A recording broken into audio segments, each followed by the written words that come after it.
Cuma saya selama ini memang anti dengan MLM.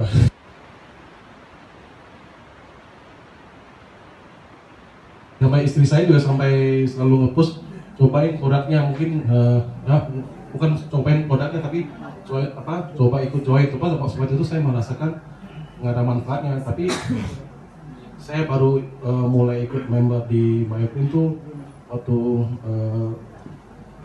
saya batuk ya, saya batuk udah, sebenarnya saya udah lama alergi. Jadi waktu itu saya batuk hampir udah 3 bulan lebih. Terus setelah itu anak saya juga mengalami hal yang sama, udah lama batuknya. Terus kita waktu itu tes alergi, ternyata saya memang alergi bulu anjing, bulu binatang. Jadi saya waktu itu udah batuk sudah hampir 3 bulan lebih, sedangkan anak saya memang udah lama. Terus saya waktu itu coba produknya Apple ST. Saya cuma minum nggak sampai seminggu, batuknya sudah sembuh gitu loh.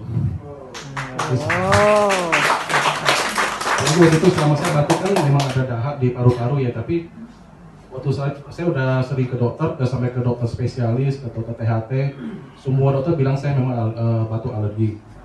Minum obat sembuh tapi nggak sembuh total gitu, jadi selalu merasa ada dahak di paru-paru.